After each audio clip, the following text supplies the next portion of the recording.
নমস্কার বন্ধুরা, তনু লাইফস্টাইলের আরেকটি নতুন ভিডিওতে আপনাদের অনেক স্বাগত জানাই। আশা করি মহাদেবের আশীর্বাদে, লক্ষ্মীর কৃপায় প্রত্যেকেই ভালো আছেন, সুস্থ আছেন।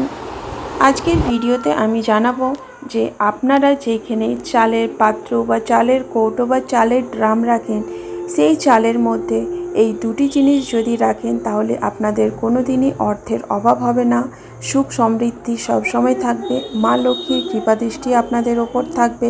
তো এই দুটো জিনিস কি সেটা জানতে হলে আপনাদেরকে পুরো ভিডিওটা দেখতে হবে, আমার সাথে থাকতে হবে। অনেক সময় দেখবেন অনেকেই ভালো অর্থ রোজগার করে, কিন্তু তাদের হাতে সেই টাকা থাকে না। কেন থাকে না তার কিন্তু কারণ আছে। এই সব সমস্যা আপনাদের চিরতরে দূর হয়ে যাবে যদি আপনারা চালের পাত্রের মধ্যে এই দুটো জিনিস সর্বদা রাখেন। এই দুটো জিনিস মেনলি আপনারা বৃহস্পতিবার আর শুক্রবার, বুধবারও রাখতে পারেন। এই 3 দিনের মধ্যে যে কোনো একদিনই আপনারা এই জিনিসটা চালের পাত্রের মধ্যে রাখবেন। এই দুটো জিনিস চালের মধ্যে রাখলে চাল থেকে তো একটা সুগন্ধ বেরোয়। তারপর চালটা যখন ফুটবে, ওই চাল থেকে যখন ভাত হবে, বাড়ির প্রত্যেকটা সদস্য যখন এই ভাত গ্রহণ করবে, প্রত্যেক জনের শরীরে একটা পজিটিভ এনার্জি ফিল করবেন। অর্থাৎ শরীরের যে সমস্ত নেতিবাচক দিক রয়েছে বা যে সমস্ত নেতিবাচক চিন্তা ভাবনা, সেই সমস্ত কিন্তু দূর হয়ে যাবে। আপনাদের মনের মধ্যে, শরীরের মধ্যে সব সময় দেখবেন একটা পজিটিভ এনার্জি ফিল করছেন। অর্থাৎ আপনাদের শরীর, মন যে কোনো কাজ করতে পুরো এনার্জিতে ভরে যাবে। যে কোনো কাজের ক্ষেত্রেই দেখবেন যদি আপনাদের এনার্জি থাকে তবেই সেই কাজে কিন্তু সাকসেস পাবেন, নচেত কিন্তু সাকসেস একদমই পাবেন না। আপনি ধরুন কোনো চাকরিতে আপনি ইন্টারভিউ দিতে গেলেন, সেখানে ধরুন আপনার কোনো এনার্জি নেই, হয়তো ভাবছেন যদি না হয়, যদি না হয়, যদি না হয়, এই ধরনের চিন্তা ভাবনা কিন্তু আপনার মনে থাকবে না, দূর হয়ে যাবে। এই ধরনের চিন্তা ভাবনা আসবে না। আবার বাড়ির কোনো ছেলে মেয়ে যদি পরীক্ষা দিতে যাচ্ছে, ভাত খেয়ে যাচ্ছে, ওই ভাত যখন শরীরের মধ্যে থাকবে একটা সুন্দর গন্ধ তো বজায় থাকবেই। সেই সমস্ত ছেলে মেয়ে বা স্টুডেন্টদের মধ্যে একটা পজিটিভ এনার্জি কাজ করবে। তাদের মনের মধ্যে এই চিন্তাধারা আসবে না যে তাদের পরীক্ষা আজকে ভালো হবে না। তাদের মধ্যে এই চিন্তা ভাবনা থাকবে যে না, আজকে আমাদের পরীক্ষা খুব ভালো হবে। মনে রাখবেন, যারা পজিটিভ চিন্তা ভাবনা নিয়ে কাজ করে তাদের কাজ কিন্তু সবসময় সফল হয়। আর যখনই কোনো কাজ আপনি পজিটিভিটি নিয়ে করবেন তখন সেই কাজ সফল হয়, কারণ আপনার মধ্যে একটা কনফিডেন্স থাকে। আর কনফিডেন্সটা আপনি তখনই রাখতে পারবেন যখন আপনি নিজের মধ্যে পজিটিভিটি রাখতে পারবেন। তো বন্ধুরা, এই জিনিস দুটো আপনারা কখন রাখবেন জানিয়ে দিচ্ছি, আর পাত্রটি কোথায় রাখবেন সেটাও আপনাদেরকে বলে দিচ্ছি। দেখুন বন্ধুরা, আপনারা সকলেই জানেন কি না জানি না, বাড়িতে কিন্তু বাস্তু দোষ বলে একটা খারাপ দোষ থাকে। এই বাস্তু দোষের ফলে বাড়িতে দেখবেন যে কোনো না যে কোনো উপায়ে মা লক্ষ্মী গৃহত্যাগ করেন, অলক্ষ্মীর বাস হয়।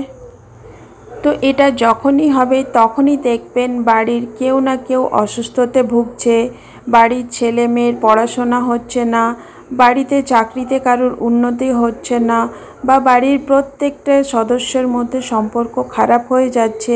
এই সমস্ত দোষ কিন্তু আপনারা দেখতে পাবেন। তখনই আপনারা দেখতে পাবেন বা জানতে পারবেন যে আপনাদের বাড়ির লক্ষ্মী গৃহত্যাগ করছে আর বাড়িতে অলক্ষ্মীর বাস হচ্ছে। বন্ধুরা, এই চালের পাত্র বা চালের ড্রাম, এটা কিন্তু মা লক্ষ্মীরই একটা জিনিস হচ্ছে। এটা আর আপনাদেরকে বলার দরকার নেই, আপনারা সবাই জানেন। তো এটা কোথায় রাখবেন, কিভাবে রাখবেন, আপনাদেরকে আগে সেটাই বলি। এই চালের পাত্রটি আপনাদের বাড়ির দক্ষিণ দেওয়াল দিকে একদমই রাখবেন না। ধরুন আপনাদের রান্নাঘরের দক্ষিণ দিকে একটি সেলফ করেছেন বা দক্ষিণ দিকে চালের ড্রামটি রাখছেন। যদি আপনাদের পসিবল হয় তো অতি অবশ্যই দক্ষিণ দিক থেকে আপনার চালের ড্রামটি সরিয়ে নিয়ে অন্য দিকে রাখবেন। আর আরেকটা জিনিস, কখনোই চালের ড্রাম কর্নারে রাখবেন না। একটা রুমের বা রান্নাঘরের যে 4টে কোণ থাকে, সেই কোণের মধ্যে কিন্তু কোনো দিকেই চালের ড্রাম বা পাত্র রাখবেন না, কারণ ওই কোণের মধ্যে সব থেকে নেগেটিভ এনার্জি থাকে, ওখানে সব থেকে খারাপ জায়গা বলা হয়। সেই জন্য আপনারা যখনই হোক এটা কোনো দেওয়ালের দিকে সাটিয়ে রাখবেন, একদম মেঝের মধ্যে বা কোনো পেপার পেতে চালের ড্রাম বা চালের পাত্র রাখবেন না। দরকার হলে একটা পিঁড়িতে বা কোনো একটা উঁচু জায়গাতে চালের ড্রাম রাখবেন। চালের জায়গা সবসময়তে একটু উঁচুতে রাখতে হয়, কারণ আমরা মেঝের মধ্যে হাঁটাচলা করি, সেই জন্য অনেক সময় হয়তো আমাদের পা ঠেকে যেতে পারে বা আমাদের জামা কাপড় ঠেকে যেতে পারে। সেই জন্য পরিষ্কার পরিচ্ছন্ন জায়গা থেকে সবসময় চালের ড্রাম বা চালের পাত্র রাখা উচিত। তো বোঝা গেল যে আপনারা চালের ড্রামটি যেইখানে রাখছেন সেই জায়গাটা যেন একদম পরিষ্কার পরিচ্ছন্নতায় ভরে থাকে।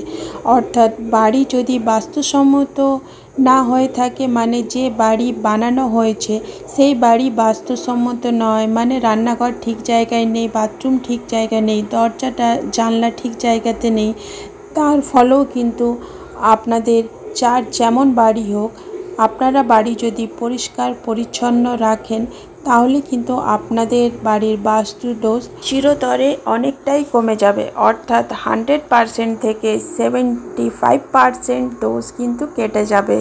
ফলে বুঝতেই পারছেন যে পরিষ্কার পরিচ্ছন্ন মানে মা লক্ষ্মীর নজর বা দৃষ্টি আকর্ষণ করে। তাই আপনারা যেখানেই চালের ড্রামটি রাখছেন অবশ্যই জায়গাটা পরিষ্কার পরিচ্ছন্ন করে রাখছেন। আর যে পাত্রে চালটি রাখছেন আপনি 1 মাসের রাখুন, 1 বছরের রাখুন, ইয়া 2 দিনের রাখুন, যেভাবেই রাখেন, যা সামর্থ্য মতন রাখেন, চালটা যেভাবেই রাখুন, সেই চালের পাত্রটি কিন্তু আপনাদেরকে একদম পরিষ্কার পরিচ্ছন্ন রাখতে হবে। আর যখনই আপনি চালের ড্রাম থেকে চাল বের করবেন রোজ, তখনই আপনি আগে মা লক্ষ্মীকে নমস্কার জানিয়ে চালটি নেবেন। তারপরে 3 বার চালটিকে আবার একটু একটু করে বাঁ হাতে রাখবেন আর মা লক্ষ্মীকে ধন্যবাদ জানাবেন। ধন্যবাদ মা লক্ষ্মী, ধন্যবাদ মা লক্ষ্মী, ধন্যবাদ মা লক্ষ্মী। দেখবেন আগেকার দিনে অনেক কাকিমা, মা, ঠাকুমা অনেক টোটকা করতো, এখন কিন্তু এত দেখা যায় না। কিন্তু এইগুলো কিন্তু শাস্ত্রসম্মত, এইগুলো মেনে চলা কিন্তু অনেকটা দরকার।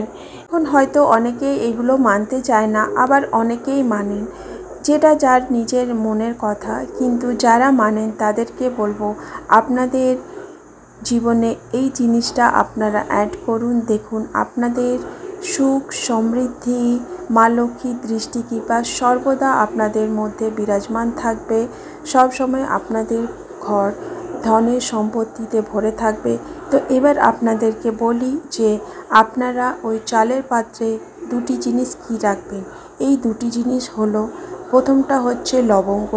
একটু বড় সাইজের যদি লবঙ্গ রাখেন তো ভালো, বেশি করে রাখলে তো ভীষণ ভালো। আর যদি বেশি না রাখতে পারেন 3টে, 5টা, 7টা, 11টা এরকমভাবে রাখবেন।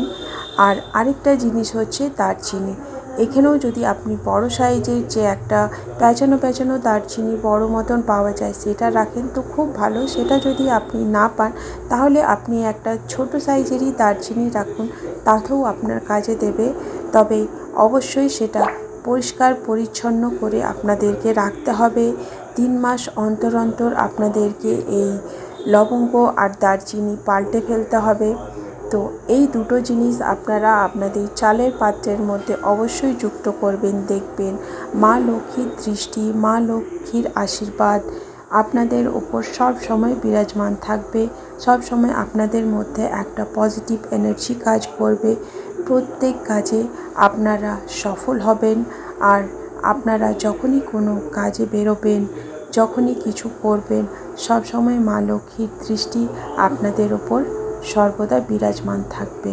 তো প্রত্যেককেই বলবো যে নিজের চালের পাত্রে অবশ্যই আপনারা এই 2টো জিনিস অ্যাড করে দেখুন আপনাদের কি ফল পাচ্ছেন। আর ওটি অবশ্যই আমাকে এটা কিন্তু আপনারা কমেন্টস করে জানাবেন যে এই 2টি জিনিস রাখার ফলে আপনাদের বাড়িতে সুখ সমৃদ্ধি, মা লক্ষ্মীর দৃষ্টি আকর্ষণ করেছে কি করেনি। তো অবশ্যই দৃষ্টি আকর্ষণ করবে, কারণ মা লক্ষ্মী সবসময় পরিষ্কার পরিচ্ছন্ন জায়গাতেই থাকতে পছন্দ করেন ও থাকেন। তো অবশ্যই এই দুটো জিনিস আপনারা আপনাদের চালের পাত্রে অ্যাড করবেন আর 3 মাস অন্তর অন্তর এটিকে পাল্টাবেন। তো চলুন আজকের মতন আপনাদের এই টিপসটা দিলাম, কেমন লাগলো আমাকে কমেন্টস করে বলবেন। আর এই রকম নতুন নতুন ভিডিও যদি আপনারা পেতে চান, আরও যদি কিছু জানতে চান, তো সেটাও আমাকে বলবেন, আমি আপনাদের সাথে অবশ্যই শেয়ার করব। আর যারা আজকে আমার ভিডিওটা প্রথম দেখবেন তারা অবশ্যই আমার চ্যানেলটিকে সাবস্ক্রাইব করে নেবেন, একটু শেয়ার করে দেবেন, লাইক করে দেবেন আর ছোট্ট করে একটা কমেন্টস করে যাবেন।